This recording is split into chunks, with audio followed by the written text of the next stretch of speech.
Hello everyone. Back again with film recaps. In this video, I'm going to recap one of the thriller mystery films from 2009, titled The Secret in Their Eyes. Before we get to the storyline, I'd like to wish everyone a happy and great day. Without further ado, let's get straight to the storyline. The movie opens with a blurry scene of a man and woman saying goodbye at a train station. The man boards the train, and as it moves forward, the woman's sadness overwhelms her, prompting her to run after him. Despite her desperate chase, they are separated. The scene then cuts to 1999, Buenos Aires, where we see a man named Benjamin Esposito trying to write this memory in his notebook, but he doesn't seem satisfied with it. Later, Benjamin proceeds to write about an incident from June 21, 1974, where we see a couple named Liliana and Ricardo Morales having breakfast together. They seem pleased and discuss their upcoming vacation, unaware that it will be their last breakfast together. The scene then cuts to Liliana being brutally assaulted by a mysterious person later that day.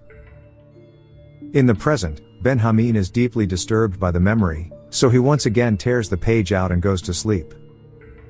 The next morning, he arrives at a courthouse, where he meets an old friend named Irene, who is a judge. They are genuinely happy to see each other, and we learn that Benjamin is a retired judicial employee. Here, he tells her about his plan to write a novel about the Morales case from 25 years ago. Irene is a bit surprised by this, but she supports him nonetheless, and even gives him an old typewriter. The scene then flashes back 25 years, where Benjamin and his subordinate, Sandoval, are introduced to Irene for the first time as their superior, and Benjamin seems immediately mesmerized by her at first sight. Days later, a counselor named Romano orders Benjamin to visit a crime scene, where a girl has been brutally assaulted and murdered. When Benjamin arrives at the location, he's shaken to his core when he sees Liliana's naked body lying in a horrific state and covered with injuries. He feels even more disturbed to learn that she was only 23, and recently married to Ricardo. A neighbor suspects it might have been two construction workers from nearby, but they haven't shown up for 2 days due to the rain. Later, Benjamin and a police officer go to meet Ricardo at his workplace, and the man is also distraught by the news. They ask him several questions, and he answers them all. Days later, Romano approaches Benjamin, informing him that they don't have to worry anymore, as the case has been solved. Shockingly, the culprits turn out to be the same two construction workers, who are now in custody. The judge praises Romano for quickly resolving the case, but Benjamin suspects something shady. He immediately heads to the station, and is shocked to see the condition of the workers, who look battered and terrified. The scene then cuts to the courthouse later, where a furious Benjamin tries to attack Romano. It's revealed that the two construction workers are actually innocent, and Romano had ordered them to be tortured, and forced into signing a false confession. Romano argues that they're just two nobodies, so Benjamin promises to file a complaint against him, and make sure he never sets foot here again. That night, Benjamin remains haunted by Liliana's case, so he decides to visit Ricardo. Benjamin flips through a photo album of Liliana from different stages of her life, while Ricardo says he doesn't want his wife's murderer to face the death penalty, which is an easy escape. Instead, he wants the killer to spend the rest of his life behind bars, and to suffer every single day. Moments later, Benjamin notices a peculiar man who's always staring at Liliana in nearly every photo, even in the ones from her childhood.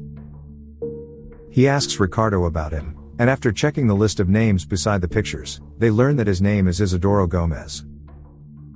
In the next scene, Ricardo calls Gomez's home in Chivilcoy, where his mother answers, and tells him that her son moved to Buenos Aires a month ago for a job.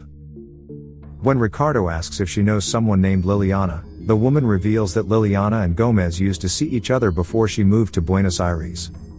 Upon hearing this, poor Ricardo can't hold back his tears and immediately hangs up the call. In the next scene, Benjamin and a police officer head to see Isidoro Gomez at his workplace and hostel, but he's nowhere to be seen. They also learn that he even left without collecting a week's worth of pay, which is highly suspicious. Benjamin thus meets with the judge to ask for permission to visit Gomez's mother, but the judge refuses, as it could only create more trouble. It turns out he's also furious with Benjamin for attacking Romano, who has now been transferred to the middle of nowhere.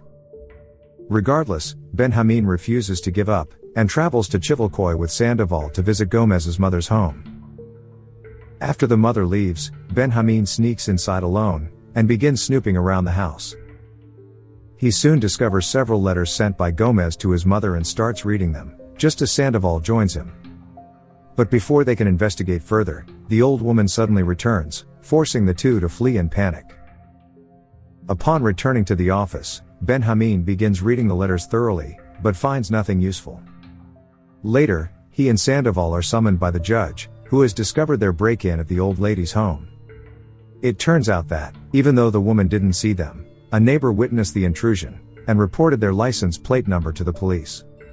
The judge is furious, and even Irene is upset with Benjamin for being so reckless and investigating without permission. Later, Irene tells Benjamin that she's somehow convinced the judge to forgive them this time, prompting him to thank her. However, she warns him not to repeat such reckless behavior in the future, and requests that he bring Liliana's files for the archive, as the case is now closed. This greatly disappoints Benjamin, but he has no choice but to follow the orders.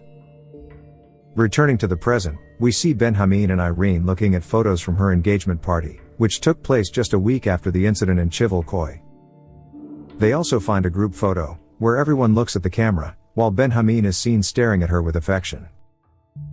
She tells him that it's good he's writing a novel, but she has no intention of revisiting the past, because she has a husband and children now. Irene then gently kisses him on the forehead before leaving. The scene then flashes back to 1975, when Benjamin unexpectedly runs into Ricardo at a train station. It has been a year since Liliana's death, and every day after work, Ricardo has been visiting different stations, convinced that one day Gomez will show up, and he will finally catch him. Ricardo says that the worst part is he's beginning to forget Liliana, and he struggles desperately to cling to those fleeting memories, which makes Benjamin feel very bad. The next day, Benjamin and Sandoval meet with Irene, and explain Ricardo's miserable situation. They talk about how Ricardo's life has been trapped in grief since his wife's death, and insist that the man deserves another chance. They beg Irene to reopen the case, but she refuses, since doing so would require falsifying the documents. However, after further persuasion, she reluctantly agrees to change her mind. The next day, Sandoval informs Benjamin that he has uncovered a crucial piece of information. It turns out that Gomez mentioned several people's names in his letter as references to different situations. With the help of his friends, Sandoval has figured out that all these names belong to footballers from Racing Club de Avellaneda. This proves that the suspect is a huge fan of the club, and he won't miss any of his favorite team's matches. In the next scene, the duo attends the club's next football match, where Sandoval inspects people in the crowd to find Gomez. Benjamin thinks they won't be able to spot him among so many people, and moreover, they have already been to 4 matches without any success. But then, a miracle finally happens when they finally notice Gomez in the distance. Without wasting a second, they approach him, but the man panics and bolts. The duo chases him as fast as they can, but he soon disappears. There are several police officers as well, who are also relentlessly hunting the culprit. Sandoval rushes to the men's restroom, and suddenly, Gomez bursts out of a stall to attack him. He once again runs away from there, and soon leaps down to the stadium floor, where he's finally caught by the police. In the next scene, Gomez is seen in the interrogation room, while Benjamin and Irene are outside. Benjamin is confident that Gomez is the culprit, which is why he plans to interrogate him without a judge or lawyer, something Irene strongly disagrees with. But Benjamin doesn't care, and goes inside to question Gomez about his involvement in Liliana's death. Gomez, however, claims to be innocent, insisting that Liliana was just his childhood friend, and that he had no idea she was dead. Moments later, Irene enters the room with her shirt's button slightly undone, and Gomez begins staring at her body without any shame. In an unexpected turn, Irene tells Benjamin that she doesn't think this kid committed the murder.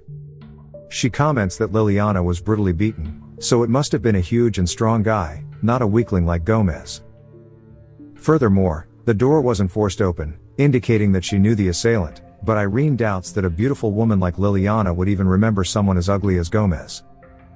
She also states that the wounds Liliana sustained during the assault indicate that the perpetrator possessed a large genital, while Gomez seems not to be blessed with such a gift. This seems to be the final straw for Gomez, who suddenly unzips himself to prove that his manhood is large. But when Irene continues to insult his masculinity, he finally snaps and punches her hard. In a fit of rage, Gomez proudly admits that it was he who assaulted Liliana and murdered her. After the incident, Gomez is finally convicted and sentenced to life in prison, while Ricardo breaks down in tears and is relieved that his late wife has finally received justice. The scene then cuts to some time later, when Irene is seen busy preparing for her wedding. Meanwhile, Ricardo is at home, watching TV, when something on the screen suddenly makes him freeze in shock. He immediately calls Benjamin, who watches the news, and is equally stunned to realize that Gomez is now free, and has even become a bodyguard for the Argentine president. In the next scene, Irene and Benjamin head to Romano's office to confront him, as it turns out that he was the one who helped the criminal. Romano explains that Gomez had spent some time in prison, but he proved to be intelligent, and helped them in spying and providing information. So, they freed him and made him a government agent, and his personal life or past didn't matter to them. However, Benjamin clearly understands that Romano only did this to take revenge on him for what happened years ago.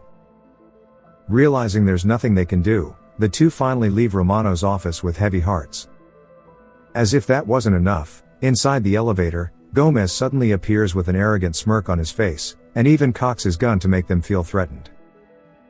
Later, Benjamin meets Ricardo and delivers the bad news, leaving the man deeply disappointed in the corrupt justice system.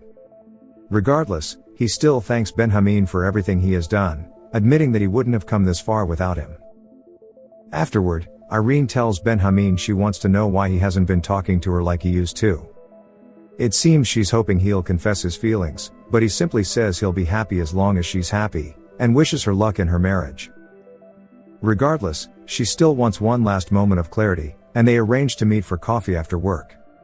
But then, an employee informs Benjamin that he received a call from a bar, and he discovers that Sandoval has gotten into a bar fight after getting drunk. He manages to calm the situation, and takes his friend home. Since Benjamin has plans to meet Irene tonight, he can't leave his friend in this state. He thus heads to Sandoval's house, and tries to convince his wife to take him, and the furious woman hesitantly agrees. The two return to pick up Sandoval, only to discover that Benjamin's house has been broken into. He steps inside, and notices his pictures turned upside down. And to his horror, he discovers Sandoval dead with blood splattered all over in the bedroom, while the woman is equally devastated and cries over her dead husband. After this tragic incident, Benjamin is seen leaving the city, and Irene arrives to drop him off. They suspect Gomez is behind the murder, so Benjamin suggests she leave as well, but she reassures him that her father is very powerful and no one would dare hurt her. It turns out Benjamin is being transferred to a remote place called Jujuy, and Irene assures him he will be safe, since her cousins are like feudal lords there. As they say their goodbyes, Irene hopes that he will finally confess his feelings, but he stays silent.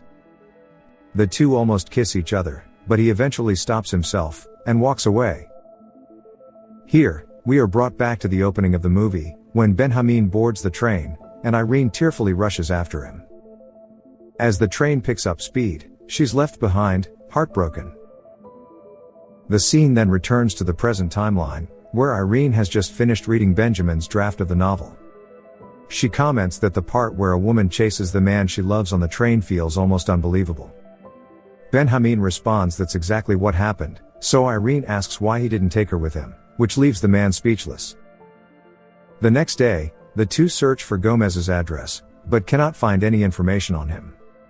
However, they manage to locate Ricardo's address, so Benjamin goes to see him, and discovers that he has been living in a very remote place since 1975. When he arrives, Ricardo doesn't seem thrilled to see him after 25 years, but he eventually invites him inside. Afterward, Benjamin notices pictures of Liliana around the house, which proves how deeply Ricardo still loves her. He asks about Ricardo's relationship status, and the man admits that he never remarried after Liliana's death. Benjamin then confesses that he was married once, but it didn't last long. Afterward, Ricardo reads the novel, and finds it impressive, but he urges the man to leave the past behind and move on. However, Benjamin doesn't believe he can truly live in peace, while knowing that his wife's killer is still free. Ricardo is annoyed by these questions, so he opens the door and tells him to leave immediately. At this point, Benjamin suddenly reveals that on the day Sandoval was killed, it happened at his house, implying that Gomez intended to kill him, and not his friend. In a flashback, we see some thugs arriving at Benjamin's place, asking Sandoval if he's Benjamin. The terrified man realizes what is happening, and turns over the photos in the house. He then confirms that he is Benjamin, and accepts his fate.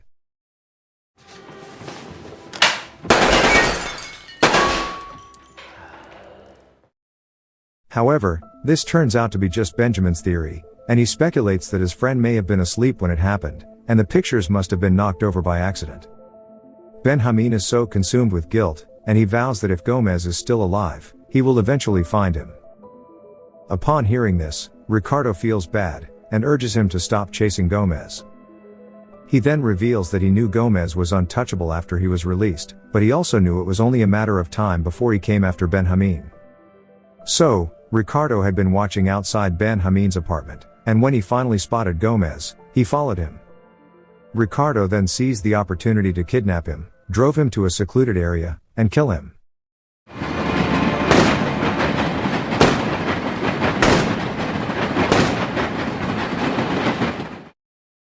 Benjamin is shocked to hear this, and asks if it was worth it, but Ricardo says it's not worth dwelling on that anymore. Seemingly satisfied with the story, Benjamin finally drives away, but he recalls how Ricardo never believed in the death penalty, seeing it as an easy way out. He can't fathom that Ricardo could have killed his wife's murderer so quickly, instead of making him suffer. Overcome with a mix of disbelief and curiosity, he slams on the brakes, and turns back toward Ricardo's house. And then, after waiting until dark, Benjamin sees Ricardo heading to a small hut next door, carrying a plate of food. He quietly follows, and peers through the doorway, only to freeze in shock. From the shadows emerges an old, filthy man, who turns out to be none other than Gomez. It turns out Ricardo has been keeping him imprisoned all these years, and the man is in such a pitiful condition that he can barely move. Here, Gomez pleads with Benjamin to ask Ricardo to at least speak to him, implying that the man hasn't spoken a word to his wife's killer all these years. He then turns away, and walks slowly away from the bars of the makeshift prison. A sense of satisfaction washes over Benjamin, knowing the murderer has received his punishment, and he quietly walks away. Upon returning to the city, Benjamin visits Sandoval's grave. Following this, he goes to Irene's office to confess his love, saying that there's something he needs to tell her. She realizes what he's about to say, and warns that it will be complicated, but Benjamin doesn't care. The movie ends as they smile at each other, and she asks him to close the door, implying that a new chapter of their lives is about to begin. Okay guys, thanks for watching. See you again in the next video.